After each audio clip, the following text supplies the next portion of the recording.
Welcome to Westeros, a world unveiled, the world of Westeros first unfolded before us like an ancient map, its secrets whispering on the wind. We stepped into a land of stark beauty, a realm of ancient forests and towering mountains. Winter was coming, and with it, a chill that ran deeper than any snowfall. We met the Starks of Winterfell. Honorable and strong, we encountered the Lannisters, their golden smiles hiding a viper's nest of ambition. From the frozen north to the sun-drenched south, Westeros pulsed with life. The wall, an icy barrier against the unknown, stood sentinel. King's Landing, the capital city, thrummed with intrigue and whispers of treachery.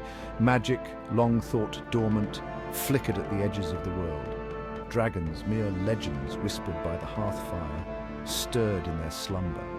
We were strangers in a strange land, drawn into a web of ancient rivalries and forgotten prophecies. The Game of Thrones had begun, and no one, not even the innocent, was safe from its grasp. The line between good and evil blurred, and every victory came at a cost. This was Westeros, and we were forever changed by its embrace. In the Game of Thrones, the pieces on the board are not wooden pawns, but living, breathing souls. Each house, from the mightiest to the most humble, played a role in the unfolding drama. The Starks, with their unwavering sense of honor, stood as guardians of the North. Eddard Stark, the honorable warden of the North, embodied the very spirit of his house. His children, Robb, Sansa, Arya, Bran and Rickon, each faced their own trials and tribulations. The Lannisters, on the other hand, were masters of manipulation and deceit. Tywin Lannister, the patriarch, ruled his family with an iron fist. His children, Cersei, Jaime and Tyrion, were each products of their upbringing, capable of great love and unimaginable cruelty. The clash between these two houses, Stark and Lannister, set in motion a chain of events that would shake the very foundations of Westeros. But they were not alone. The Baratheons, with their claim to the Iron Throne, found themselves embroiled in conflict. Robert Baratheon, the king, was a shadow of his former self, haunted by the ghosts of his past. His brothers, Stannis and Renly, each coveted the throne for themselves. And then there were the Targaryens, the exiled dynasty, waiting in the wings for their chance to reclaim what was lost. Eddard Stark, a man of duty and honor, received a summons from his king and friend, Robert Baratheon. He was asked to serve as Hand of the king's most trusted advisor. Leaving his beloved Winterfell behind, Ned journeyed south to King's Landing, a city as alluring as it was treacherous. He stepped into a den of vipers, surrounded by those who craved power and influence. His sense of honor, his unwavering moral compass, became both his greatest strength and his fatal flaw. He saw the world in shades of black and white, while those around him operated in the shadows. He trusted too easily, forgave too readily, and failed to grasp the true depth of the game he was playing. His quest for justice, his desire to uncover the truth behind the death of the previous Hand, Jon Arryn, led him down a dangerous path. He uncovered secrets that others would kill to protect, and in doing so, he sealed his own fate. The world of Westeros was more than just a backdrop for the unfolding drama. It was a character in its own right. From the frozen wastelands beyond the wall to the bustling streets of King's Landing, each location was brought to life with breathtaking detail.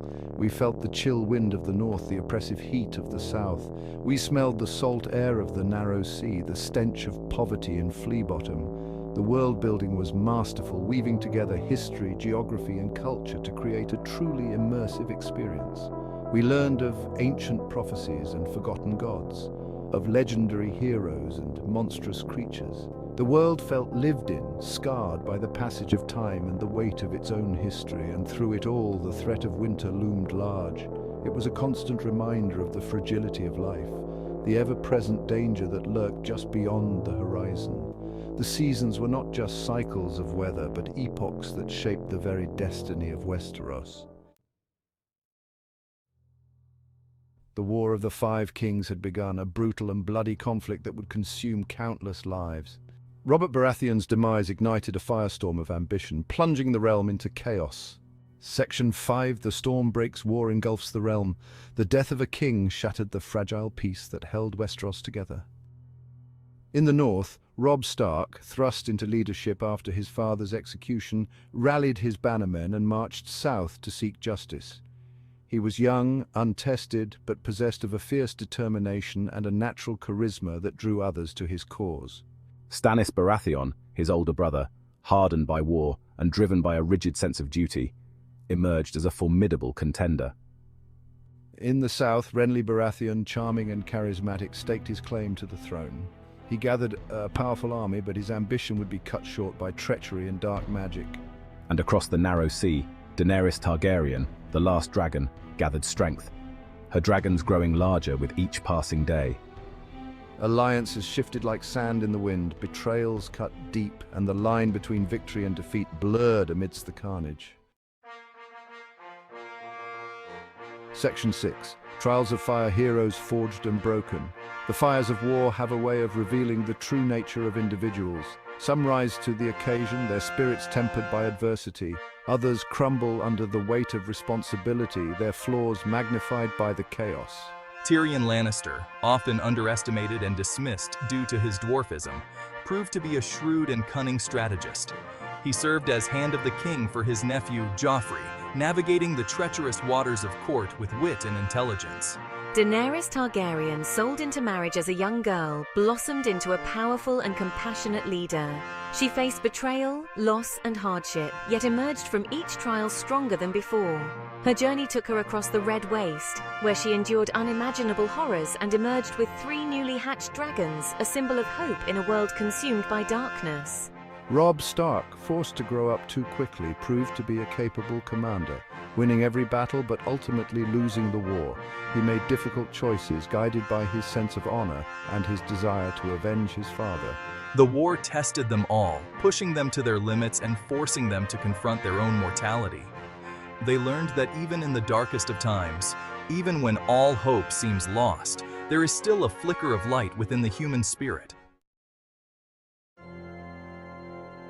Section 7.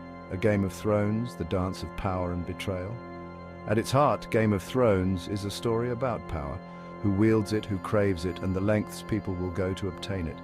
It is a game played with deadly consequences, where one wrong move can cost you everything. Betrayal became a recurring theme, a venomous serpent lurking in the shadows. Friendships were tested, loyalties shattered, and families torn apart by ambition and greed. The Red Wedding, a brutal massacre that shocked viewers to their core, served as a stark reminder of the savagery that lay beneath the veneer of civilization. Honor, too, played a central role in the narrative. Ned Stark's unwavering moral compass ultimately led to his downfall, but it also inspired others to fight for what they believed in. Robb Stark's commitment to his word, while admirable, proved to be his undoing. And Daenerys Targaryen's compassion, her desire to break the wheel of oppression, set her on a collision course with those who clung to the old ways. The first 2 seasons of Game of Thrones painted a vivid portrait of a world on the brink of collapse, where the line between good and evil blurred, and the only constant was change. Section 8. Legacy of Seasons Past, Echoes in the Wind. The first 2 seasons of Game of Thrones left an indelible mark on television history. They transported us to a world unlike any we had seen before. A world of complex characters, intricate plots, and breathtaking visuals. We were captivated by the political intrigue, the epic battles, and the emotional roller coaster that left us breathless. But more than that, we were drawn to the characters. We rooted for the Starks, gasped at the Lannisters' ruthlessness, and held our breath as Daenerys Targaryen embraced her destiny. We felt their pain, their joy, their triumphs, and their losses as if they were our own. The first 2 seasons laid the foundation for one of the most epic television sagas of all time. They introduced us to a world that felt both familiar and fantastical, a world where the stakes were high and the consequences were real. And as the credits rolled on the Season 2 finale, we were left wanting more, eager to see where the winds of fate would take our beloved characters next.